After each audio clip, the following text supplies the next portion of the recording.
इस बार 25 जुलाई शनिवार को देवशयनी एकादशी है। हर वर्ष देवशयनी एकादशी आती है। 4 महीने के लिए भगवान विष्णु पाताल में जाते हैं, जैसा कि आप सब लोगों को ज्ञात है। और इसी दिन से चतुर्मास प्रारंभ हो जाता है और इसके बाद जो गुरु पूर्णिमा आती है उस दिन गुरु पूजन किया जाता है। और गुरु पूर्णिमा 25 तारीख को इस बार आ रही है। गुरु पूर्णिमा को जो भी व्यक्ति हैं अपने गुरु का पूजन करते हैं, सम्मान करते हैं। ये हमने एक धारणा बना ली है, जबकि हमारे यहाँ वैदिक पद्धति ये है कि इस दिन गुरु का पूजन करने के बाद हम किसी विशेष मंत्र का 4 महीने तक अनुष्ठान करते हैं, जिसे कि चतुर्मास करना हमारे शास्त्रों में बतलाया गया है। जितने भी हमारे ऋषि मुनि संत महात्मा जो भी हैं, ये सभी 4 महीने के लिए एक जगह पर निवास करते हैं और अपनी साधना में लीन हो जाते हैं। ये 4 महीने बरसात के होने के कारण कहीं निकलते नहीं हैं। साथ ही ये 4 महीने उनको अपनी शक्ति अर्जित करने के लिए, अपने अनुष्ठान करने के लिए बड़े उपयोगी माने जाते हैं। अब इसमें विशेष बात यह है कि हम सबसे पहले जैसे हरिशयन काल एकादशी को आ रहा है, उसके बाद गुरु पूर्णिमा होती है। यद्यपि ये गुरु पूर्णिमा व्यास जी का जन्मदिन माना गया है, इस दिन व्यास जी का पूजन किया जाता है। अथवा तो जिन लोगों ने जिन गुरुओं से दीक्षा ली है उन गुरुओं के दर्शन करने के लिए लोग जाते हैं, उनकी पूजन करते हैं।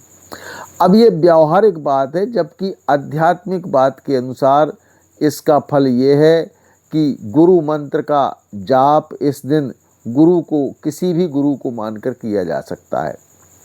जिन लोगों ने गुरु दीक्षा नहीं ली है अथवा गुरु दीक्षा लेने का समय उनको नहीं मिल पाया है, तो ऐसे लोगों से हमारा अनुरोध है, कृपया किसी को भी अपना गुरु मानकर, किसी भी देव को गुरु मानकर और उनके सानिध्य में किसी भी मंत्र का जाप प्रारंभ कर दिया जाए और वो वही फल करेगा। आपने सुना होगा एकलव्य ने गुरु द्रोणाचार्य की मूर्ति को बनाकर उसके सामने धनुर्विद्या का अभ्यास किया था और वो उनके शिष्य अर्जुन से भी आगे निकल गया था धनुर्विद्या में। इसी प्रकार हम भी किसी न किसी गुरु को मानकर और अपने मंत्र का अनुष्ठान कर सकते हैं। वैसे हमारे यहाँ शास्त्रों में कहा है, कृष्णम वंदे जगत गुरुम। भगवान कृष्ण सारे संसार के, सारे जगत के गुरु हैं, इसलिए हम उनको भी अपना गुरु मानकर उनके किसी न किसी मंत्र का जाप करें। चतुर्मास में किया गया मंत्र निश्चित फलित होता है, सिद्धि को प्राप्त होता है और हम गृहस्थाश्रम वालों के लिए तो ये अत्यंत महत्वपूर्ण है। अब गृहस्थाश्रम में कुछ लोग फंसे हुए हैं।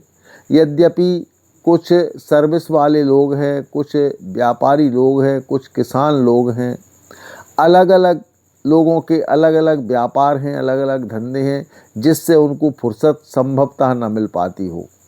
लेकिन फिर भी हमारा अनुरोध है, कृपया किसी न किसी एक मंत्र का, वैसे तो गुरु मंत्र का जाप करना चाहिए। यदि गुरु मंत्र आपके पास नहीं है, कोई गुरु नहीं है, तो इस 4 महीने में चतुर्मास में गुरु पूर्णिमा से किसी न किसी मंत्र का एक निश्चित अनुष्ठान करना चाहिए, कोई निश्चित व्रत लेना चाहिए और उसी व्रत और उसी अनुष्ठान को पूरा सांगोपांग विधि से यदि आप करेंगे तो मैं समझता हूँ इसका फल, इसका प्रतिफल आपको जरूर मिलेगा। क्योंकि ये चतुर्मास में हमारे समस्त व्रत आते हैं, लगभग महत्वपूर्ण त्यौहार आते हैं, इसी में ये शारदीय नवरात्रि आती हैं, इसी में महालक्ष्मी के व्रत आते हैं, दीपावली होती है हमारी, और उसके बाद उत्थापन एकादशी को देवताओं का जागना माना जाता है, भगवान विष्णु का अपने यहाँ आना माना जाता है। तो जब तक हरिशयन काल चलता है, ये चतुर्मास चल रहा है, हमारे दर्शकों से मेरा निवेदन है, कृपया किसी भी आपकी समस्या हो, कैसी भी समस्या हो, उसके समाधान के लिए आप किसी भी एक निश्चित मंत्र का जाप करें, अनुष्ठान करें।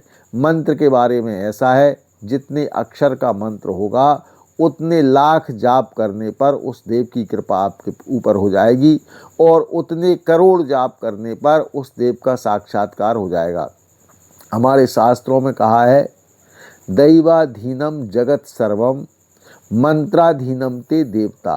ये पूरा संसार मंत्रों के अधीन है, और वो देवता, पूरा संसार देवताओं के अधीन है, और देवता मंत्रों के अधीन है। इसलिए किसी न किसी देव का मंत्र का अनुष्ठान यदि आप करेंगे, आपको निश्चित सफलता मिलेगी, और आपके मन चाहे कार्यक्रम होंगे। गृहस्थाश्रमियों के लिए ये अत्यंत महत्वपूर्ण है, आवश्यक है। इसलिए 29 तारीख को गुरु पूर्णिमा आ रही है। वैसे तो 25 तारीख को हरिशयन एकादशी है, उस दिन से भी कर सकते हैं। उस दिन से यदि नहीं करते हैं तो गुरु पूर्णिमा के दिन से अपने गुरु का पूजन करके और किसी एक मंत्र का अनुष्ठान ले लीजिए।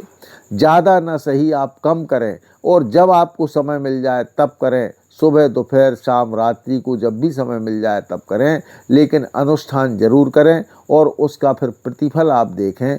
ये निश्चित ही आपको इसका फलित प्राप्त होगा, और आपके मनचाहे कार्यक्रम आपको मिलेंगे, ऐसा शास्त्र का मत है, शास्त्र का कहना है। मेरा पुनः अनुग्रह है आप लोगों से कि आप कृपया, आग्रह करता हूँ, कृपया किसी न किसी मंत्र का जाप अवश्य करें, और उस अपनी दिनचर्या में उसको समाहित करके उसके बाद देव उत्थापन एकादशी को आप उसका समापन करें, उसका हवन करें, अनुष्ठान पूर्ण करें, और फिर पूरे जीवन में, पूरे वर्ष भर आप इसका आनंद प्राप्त करें। यही मेरी आपसे कामना है।